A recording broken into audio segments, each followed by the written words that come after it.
Go and reveal the mysteries behind the flight of a badminton shuttlecock, delving into the intricate components of projectile motion. Join us as we uncover the physics behind the Oligati sports and gain a deeper understanding of the dynamics in work when the shuttlecock is launched into the air. Let's start up this journey together and discover the secrets behind the graceful trajectory of a badminton shuttlecock.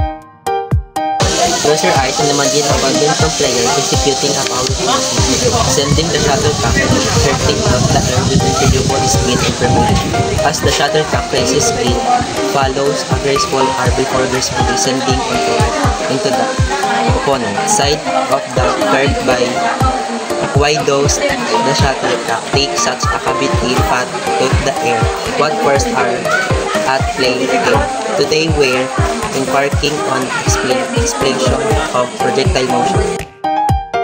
In projectile motion, we're considered with the pattern an object takes through space, which we call the trajectory. Any object through or launched into the air is considered a trajectory. Take for example a shuttlecock. When it's launched, it becomes a projectile. Its trajectory is the path it follows through the air. Different angle launch and horizontally launched projectile motion. There are two types of projectile motion: angle launch and horizontal launch. Angle launch motion, the object is thrown at angle to the ground.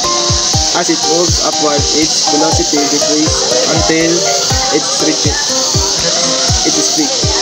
Then it sends horizontally launched motion on the other hand involves the object being launched parallel to the ground, maintaining a constant horizontal velocity. Let us practice what have you learned by solving this problem. A cannonball is fired horizontally with velocity of 250 meters per second from the top of cliff 90 meters high. A. After how many seconds will it strike the ground? B. What is the range? C. With what velocity will it strike the ground? Let us look into the given data from the problem. The initial horizontal velocity is equal to 250 meters and the initial vertical position to 0 meters. Final vertical position is 90 meters and acceleration due to gravity is 9.8 meters per second.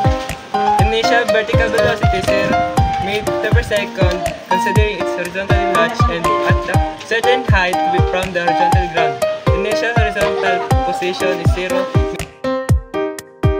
To find the time it takes for the cannonball to strike a ground, we'll use the vertical motion component.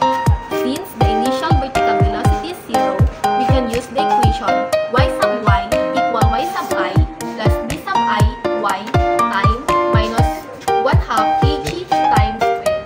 Plugging in the given values, we find the takes approximately 4.2 seconds for the cannonball to hit the ground.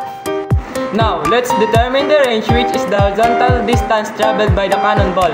Since there is no horizontal acceleration, we can use the equation x sub f is equal to x sub I plus x sub ix t. Substituting the values into the formula, we find that the range is approximately 1050 meters. Horizontal force acting on the cannonball. Its horizontal velocity remains constant at 250 meters per second. From the vertical velocity, we'll use the equation b sub fy is equal to b sub iy minus a sub gt. Plugging in the values, we can find at the vertical velocity just before hitting the ground is approximately 42 meters per second. Using the Pythagorean theorem, we can find the resultant velocity, which is approximately 250 meters per second. In conclusion, projectile motion is a fascinating phenomenon involving